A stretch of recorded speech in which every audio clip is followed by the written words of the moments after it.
Good morning, everyone. Today I am discussing about dosage form chapter for pharmaceutics. Dosage form is very important chapter, so please every student note down. I am saying some important question or suggestion for semester purpose. So please note down my important question as a suggestion. First of all, definition of dosage form. Definition of dosage form is very important with example. When you will write the definition of dosage form, then please you have to mention the definition of drugs, and then another question, and also example is must, and another question is the importance of dosage form. Importance means some positive points or advantages is very important for dosage form. Okay, and next question, it is very important, classification of dosage form. Classification of dosage form, it will carry for 3 to 4 marks. When you will write the classification of dosage form, then every example you have to mention.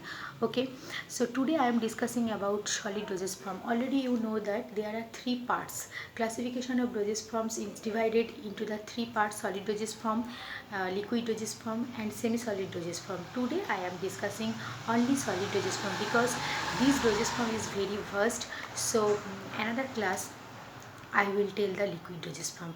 Okay, so first of all, in solid dosage form, it is divided into the 2 parts: unit dosage form and bulk dosage form. And in unit dosage form, example tablet, capsule, and pills.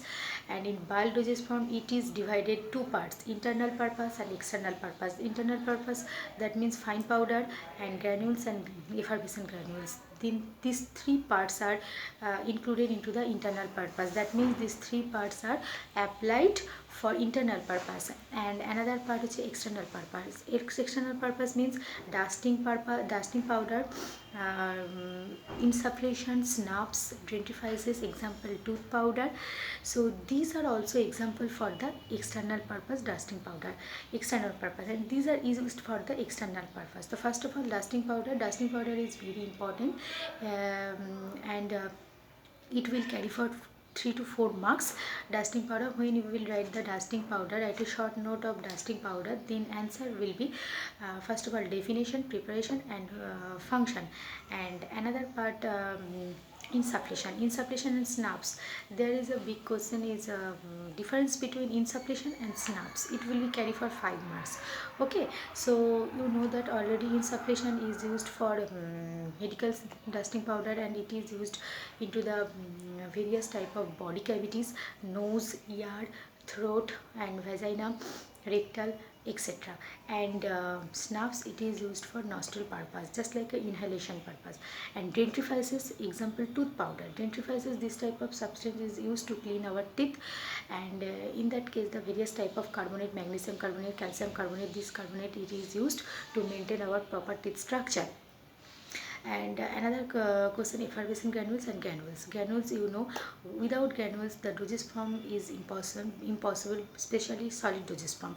Without granules you will not prepare the solid dosage form. So excipient parts and medicaments parts are also included into the solid granules. And effervescent granules, it is a one type of solid dosage form. It is not only granules, it is a solid dosage form. So in that case the 2 methods are very important. Which type of method, dry method and heat method, you have to mention these 2 methods. And another parts is tablet, capsule, and pills. These 3 parts are also included into the unit dosage form. So please you note down my important question and suggestion for semester purpose. Next class I will discuss liquid dosage form. Thank you.